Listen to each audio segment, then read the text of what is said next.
शांति। आज के वरदान, बाप दादा के वरदान अपने बच्चों के प्रति।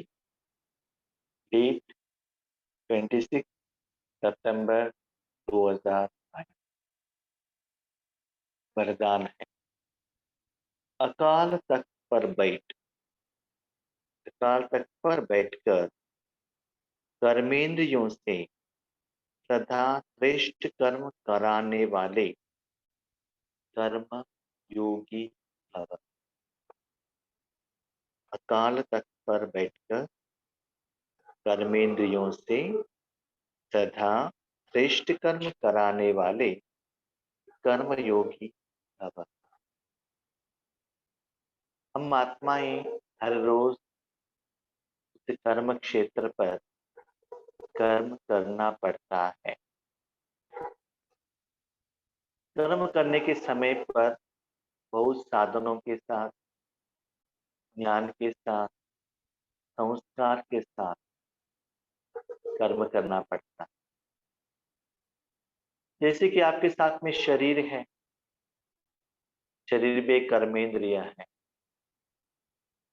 लेकिन जब आप सुबह से शाम तक कर्म करते हो, उस शरीर द्वारा कर्म करते हो, उस शरीर के लिए शक्ति चाहिए।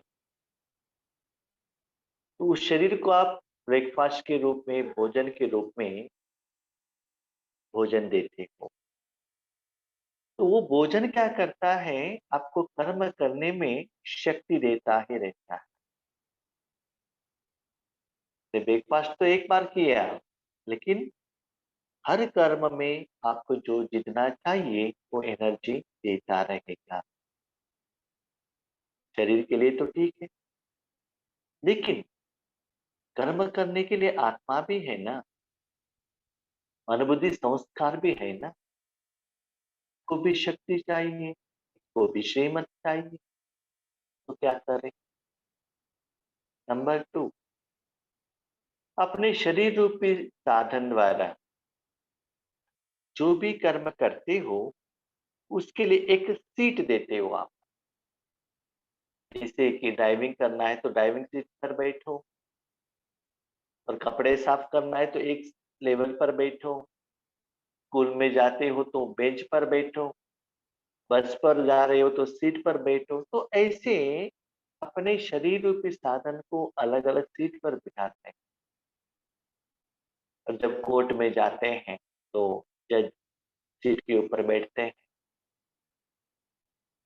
तो आपको अपना कर्मेंद्रियों द्वारा यथार्थ कर्म कराना है तो एक सीट पर बैठना पड़ता है। जैसे कि लौकिक में भी कोई मिनिस्टर बनते हैं, उनको एक चेयर दिया जाता है। अपने ऑफिस में अपने चेयर पर बैठने से उनको रिस्पेक्ट मिलता है, और उस टाइम को भी उतना वैल्यू रहता है। जब वो सीट से नीचे उतरेंगे तो उनको वैल्यू नहीं है ना, उनका बात कोई सुनेंगे नहीं। तो वैसे ही ये तो शरीर के लिए हो गया, आत्मा के लिए क्या चाहिए? भगवान तो हम बच्चों को राजा बच्चे समझते हैं, तो राजा कहाँ बैठते हैं? तख्त पर बैठते हैं। तो आज भगवान कहते हैं, बच्चे आपको किस तख्त पर बैठना है? क्योंकि आप राजयोग सीख रहे हो, तो प्रजा के ऊपर आपको राज्य करना है। इसका मतलब आपको तख्त के ऊपर, सिंहासन के ऊपर बैठना चाहिए। सिंहासन अलग है, राजा अलग है, प्रजाएं अलग है, राज्य अलग है। सिंहासन पर बैठा हुआ राजा अपने प्रजा के ऊपर राज्य करेगा। जब राजा का बात प्रजाएं सुनेंगी, तभी उनको राजा कहा जाता है। और प्रजा के लिए जो अच्छा चाहिए, उनके कल्याण के लिए राजा कर्म करता है, तभी वो प्रजाएं राजा को रिस्पेक्ट देते हैं और उसका बात सुनते हैं। अभी आपका कर्म यथार्थ होना है तो राजा कौन? आत्मा का सिंहासन क्या है? आज देखिए, जो भी एक जॉब पर जाता है 15-20 साल पर ड्यूटी कर सकता है, उसमें भी बीच में उनको ट्रांसफर हो सकता है, प्रमोशन हो सकता है, डिमोशन हो सकता है।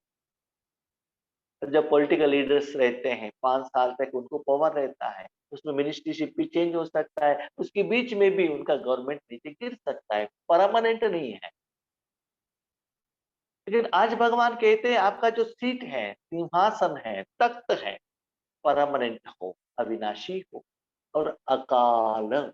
अकाल माना कोई भी विकार, कोई भी माया, परिस्थिति, विघ्न, टेंशन, समस्याएं उस सीट से नीचे नहीं उतारे। वो सभी जो आपके ऑपोजिशन से आपके ऊपर कुछ भी डिस्टर्बेंस न हो, माना काल नहीं खाना चाहिए कि आपका माइंड डिस्टर्ब ना हो, टेंशन में ना आए कि ऐसे क्यों हुआ, ऐसे नहीं होना चाहिए थे ना, ये गलत हुआ, ऐसा नहीं आना चाहिए। तो ऐसे सेफ्टी मेजर्स, कर्म यथार्थ विधिवत सफलता पूर्वक होना चाहिए, तो किस तक पर बैठा है? भगवान कहते हैं बच्चे, भगवान के दिल तक पर बैठे। जैसे कि अर्जुन श्री कृष्ण जी के रथ पर बैठे थे, वैसे तो रथ श्री कृष्ण अर्जुन का ही था, उसमें श्री कृष्ण जी बैठे थे। ऐसे ही अपने शरीर रूपी रथ में भ्रकुटी रूपी जगह पर भगवान को बिठाओ और उनकी गोद में आप बैठ जाओ। तो क्या होता है, आप गोद में बैठने से एक, जिनके गोद में आप बैठे हो, या माता या पिता की गोद में, उनका प्यार आपके तरफ आता ही रहता है। साथ में आपका जो फुल मेंटेनेंस उनका जिम्मेदारी होता है। जब उनकी गोद में रहते हैं, आपने कुछ गलत कर दिया तो तुरंत माँ आपको हेल्प करेगी। कि आपको किसी को थप्पड़ लगाने के लिए हाथ तो उठाया, तो माँ क्या करेगी, तुरंत हाथ को पीछे ले लेगी। और किसी आगे से कुत्ता आया, बिल्ली आया, कोई भी आया, तो फेस करने का काम माँ का होता है। आज प्रैक्टिकली आप देख रहे हो, समझ लो आप जॉब के लिए बेंगलुरु, हैदराबाद, दिल्ली, यूएस, यहाँ पे आप अकेले गए हैं, तो क्या करना पड़ता है? आप रूम में हैं तो आपको खुद भोजन बनाना पड़ता है, नहीं तो ऑनलाइन में लेकर आना पड़ता है, भोजन आना पड़ता है।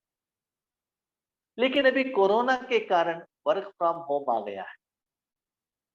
वर्क फ्रॉम होम में ड्यूटी आवर्स ज्यादा हो गया है, 16 घंटा, 18 घंटा ऐसे हो गया है। तो याद रखो, जब आप अपने घर में वर्क फ्रॉम होम कर रहे हो, जहां भी बैठे हो, वहां आपका माँ है। वो माँ आपका क्या करता है, ख्याल रखती है। टाइमली आपने भोजन नहीं खाया, जहां आप बैठे हो वहां आपको चाय का सप्लाई होगा, फूड का सप्लाई होगा, सपोर्ट करेगी। जब आप अपने घर में रहेंगे तो, माँ के साथ रहेंगे तो। जब शरीर का माँ इतना सर कर सकता है, कर सकती है, ये रूहानी माँ नहीं कर सकता है क्या? लेकिन घर में तो रहना पड़ेगा ना आपको, माँ का प्यार लेना पड़ेगा ना। जब माँ ने भोजन लेकर आके दे दिया, आप नहीं खाएंगे, नहीं नहीं हमको होटल का ही भोजन चाहिए करके आपको डिमांड करेंगे, तो माँ का प्यार मिलेगा क्या? इसीलिए बाबा कहते हैं, सदा श्रेष्ठ कर्म कराना है तो आपको भगवान के दिल तक पर बैठने से एक सेफ्टी है, काल कुछ भी नहीं कर सकता है, न भविष्य में, न वर्तमान में, न भूत में, आपको कुछ भी नहीं कर सकता, न कोई माया, क्योंकि आपको फुल भगवान का प्रोटेक्शन है। साथ में कर्म योगी, कर्म भी कर रहे हो, योग किसके साथ में है? भगवान के साथ में है। वो योग क्या करता है, समय के अनुसार वो कर्म सफल होने के लिए जो शक्ति चाहिए, जो विधि चाहिए, जो श्रीमत चाहिए, जो खुशी चाहिए, वो भगवान देता ही रहेगा। तब आपका कर्म असफल नहीं हो सकता है, तो हर कर्म आप क्या करेंगे? एन्जॉय, खुशी से एन्जॉय करेंगे। जैसे देखो, अपने परिवार वालों से, लोगों के साथ रहेंगे तो हमको कितना खुशी होता है। अब अकेले जाएँगे, टूर के लिए जाएँगे, घूमने के लिए जाएँगे तो क्या होगा? और हमने ये भी देखा है, समझ लो आप कोई जर्नी कर रहे हो, ठीक है? ये कोई रात को 2 बजे एक स्टॉप पर उतरना है, तो क्या होता है? आपके साथ में कोई बड़े लोग हैं तो उनका चिंता है आपको उठाने का। और आज भी मेरे घर में जब मुझे सुबह उठना है, अभी तो हम अमृत वेले उठ रहे हैं, लेकिन मेरी माँ, लौकिक माँ, हम जो अमृत वेले में 3 बजे उठता हूँ, मेरी माँ 2 बजे उठती है, ठीक है? जब भी समझ लो मुझे रात को लेट करके सोना हुआ, अमृत वेले आँख नहीं खुली, तो लेट हो गए तो माँ आएगी, हाँ जी, क्यों नहीं उठो आप, उठाए आपने? उठो ना, लेट हो रहा है, योग करना है, वो उठाती है। हमारे मन में भी रहता है, हम घर में है ना, लेट हो गया तो मुझे मेरी माँ उठाती है। लेकिन जब और कहाँ भी हम सेवा के लिए जाते हैं, तो ये स्मृति नहीं रहता है कि और कोई हमको उठाएँगे। भले हमारे पास मोबाइल है, अलार्म रखा है तो भी। तो वैसे ही आप भगवान के दिल तक पर बैठेंगे, समय के अनुसार भगवान आपको सहयोग भी देता रहेगा, इंस्ट्रक्शंस भी देता रहेगा। आपने कुछ गलती की, गलती क्या है वो बताता रहेगा, और वो गलती किया आपको वहां से पीछे लेकर आएगा, और आप खुशी में रह सकेंगे। इसलिए भगवान कहते हैं, बच्चे श्रेष्ठ कर्म करना है तो आप अकाल तख्त से नीचे मत उतरना। कुरुक्षेत्र में जब युद्ध चल रहा था, अर्जुन को जो भी क्वेश्चन मन में आता था, तुरंत श्री कृष्ण जी से पूछते थे हो, ये ऐसा क्यों हुआ है? तो श्री कृष्ण जी तुरंत आंसर देते थे। तो नेक्स्ट युद्ध करने तक उस सेकंड में उनका मन शांत हो जाता था, तो युद्ध में अपना मन लगाता। तो वैसे ही आपकी जिंदगी में हर रोज ऐसे क्यों हो रहा है? मैं भी देख रहा हूँ, ईश्वरीय सेवा में, पर्सनल जिंदगी में कभी भी क्वेश्चन मार्क आता है, ऐसा क्यों है, ऐसे क्यों करते हैं? तुरंत भगवान का आंसर आ जाता है, बच्चे ये ऐसा है, ये ऐसा है, इसलिए ये ऐसा हो रहा है। तो तुरंत क्या होगा? मन शांत होगा और मन भगवान की तरफ चला जाएगा। तो ऐसे ही शरीर को एक पोस्ट एंड पोजीशन, प्लेस, एक सीट देते हो, ऐसे सदा भगवान के दिल तक पर बैठना, उससे कर्मेंद्रिय सदा आपका बात मानेंगे। फॉर एग्जाम्पल, आप उस राज्य के मिनिस्टर हो, चीफ मिनिस्टर हो, सीट पर बैठे हो, तो उस स्टेट का सारे गवर्नमेंट एम्प्लॉइज, उस ऑफिस का एम्प्लॉइज आपका बात मानेंगे। क्यों? गवर्नमेंट ने आपको पावर दिया है। जिस दिन उस सीट से नीचे उतरेंगे, ये गवर्नमेंट एम्प्लॉइज आपका बात सुनेंगे, उस ऑफिस वाले आपसे बात सुनेंगे, क्या आपको सैल्यूट मिलेगा? नहीं है ना। तो वैसे ही मन बुद्धि संस्कार रूपी कर्मेंद्रिय, तन, धन, जन, ये सभी, इसके साथ दुनिया और अपना परिवार, अपना संसार, ये सभी आपका बात सुनना है, तो सिंहासन के ऊपर बैठो, अब बाबा के दिल तक पर बैठो। तब देखो आपका राज्य कितना सुंदर रूप में चलता है, राजा बनते हो। कर्मयोगी वह है जो अकाल तख्त नशीन, अर्थात स्वराज्य अधिकारी। कर्म करना है तो सीट पर बैठना है। अकाल तख्त नशीन, जिसको काल खा नहीं सकता है, काल एंटर नहीं हो सकता है, उस सेफ जगह पर हमको बैठना है।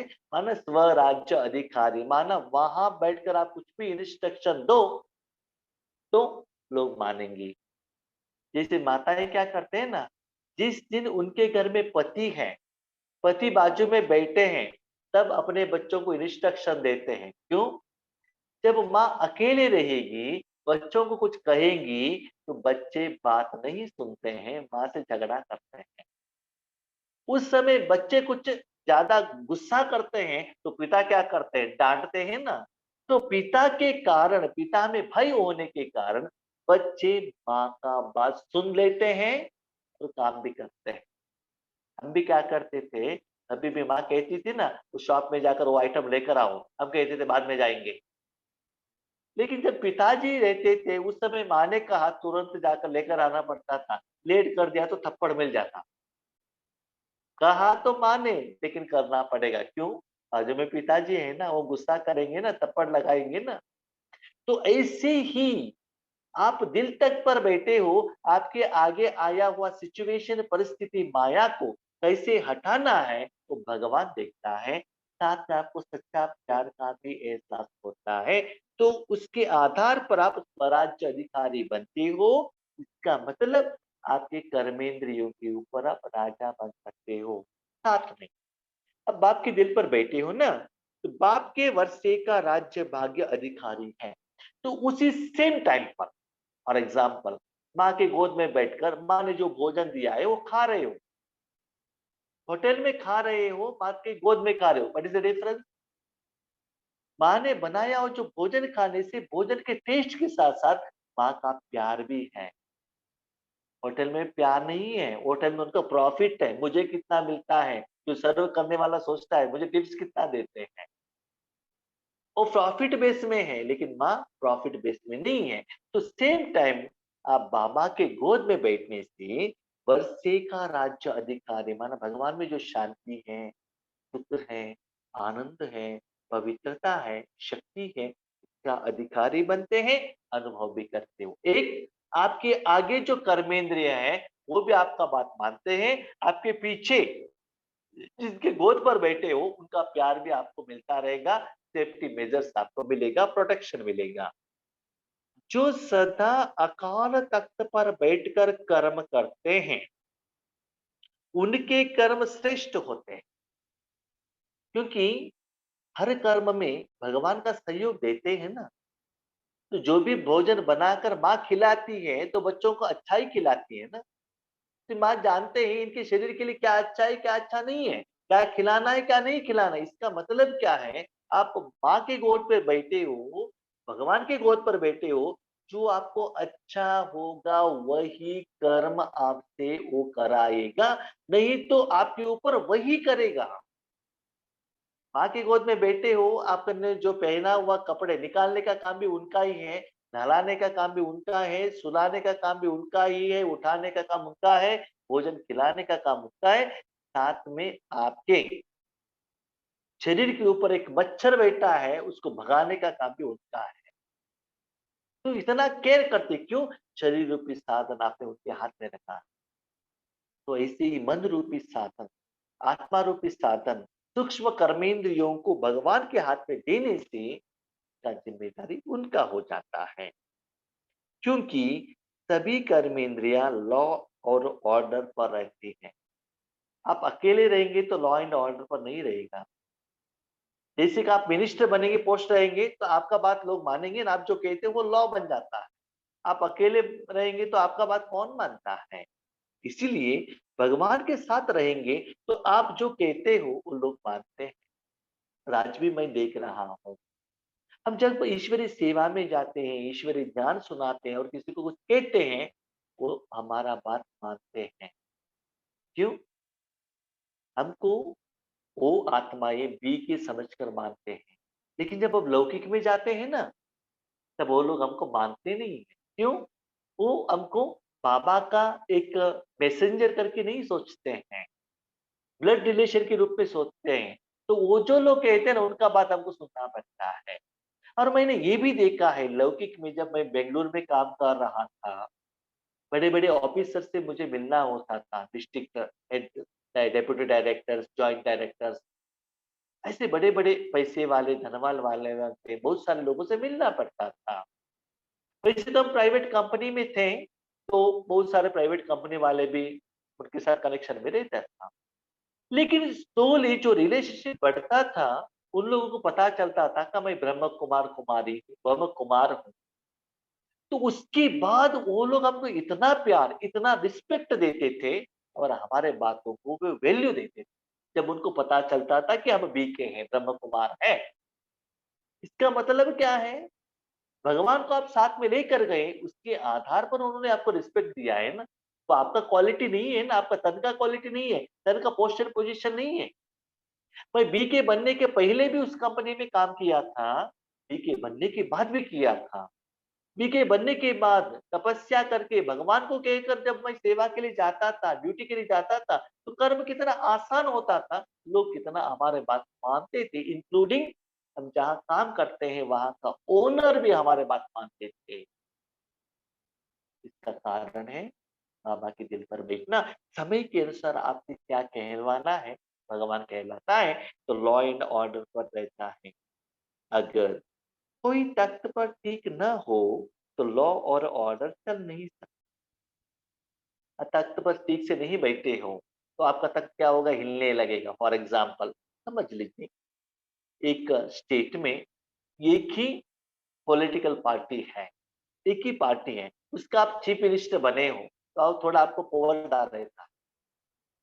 समझ लो 3-4 पार्टी का कोएलिजेशन, मानो 3-4 पार्टी को मिलकर आपने गवर्नमेंट बनाया, तो क्या करता है, ये पार्टी वाले कहते हैं ये मत करो, और एक कहते हैं ये मत करो, ये कोई कहता है मैं आपको आपको सपोर्ट वापस ले लूंगा, तो क्या होगा, आपको राज्य चलाना इजी होगा क्या? नहीं है ना। मनमत कुछ कहता है, परमत कुछ कहता है, गूगल कुछ कहता है, यूट्यूब कुछ कहता है, भगवान कुछ कहता है, हम किसके बात सुने? ठीक है, इसीलिए भगवान के बात सुनते चलो, उसमें श्रेष्ठ कर्म होता ही रहेगा।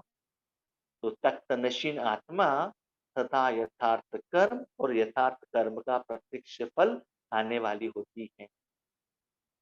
उस सिंहासन के ऊपर बैठने के कारण आपका कर्म यथार्थ होता है, क्योंकि आत्मा समझकर ईश्वरार्थ, ईश्वरीय कर्म सेवा के रूप में करते रहते हो, उसके पीछे भगवान का सपोर्ट रहता है।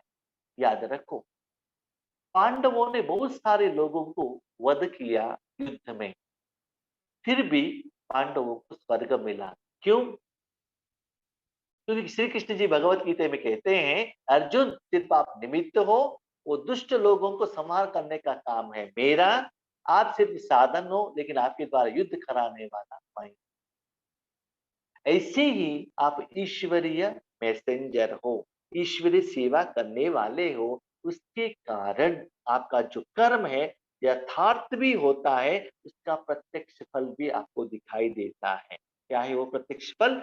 उसे खुशी भी मिलती है, शक्ति भी मिलती है। जो बच्चे माँ का बात सुनते हैं ना, उनको गिफ्ट भी अच्छा मिलता है ना, प्यार भी मिलता है ना, शक्ति भी मिलता है ना। जो माँ बाप का बात नहीं सुनते हैं, उन बच्चों को माँ-बाप का जायदाद वर्षा नहीं मिलता है। तो भगवान क्या कहता है? मेरे गोद में बैठो, मैं जो कहता हूँ वैसे करो, नहीं तो चुपचाप गोद में बैठो, मुझे करने दो ना, मैं करूँगा। और याद रखो, भगवान कर्म करे और उसमें असफलता हो सकता है? नो पॉसिबल, कभी भी नहीं हो सकता। इसलिए भगवान कहते हैं वो कर्म भी यथार्थ होगा, साथ साथ में वो कर्म के फल से भी ज्यादा वो माँ का प्यार का अनुभव उस आत्मा को होता रहेगा। कर्म का फल कुछ भी हो, प्यार अच्छा लगता है आपको। जो माँ हाथ में जो खिलाती है ना, उसमें टेस्ट कुछ भी हो, लेकिन क्या अच्छा लगता है, जैसे आप टेम्पल में जाते हो, वहां तो इतना पतला वाला रसम देते हैं और चावल देते हैं, एक ही आइटम, लेकिन कितना अच्छा लगता है। होटल में जाते हो, 1000 रुपए पेमेंट करते हो, नॉर्थ इंडियन खाते हो, 25 वेराइटी का आइटम्स है, टेस्ट तो लगता है, लेकिन शरीर के लिए अच्छा है नहीं ना। उसका भावना देखो और इसका भावना देखो।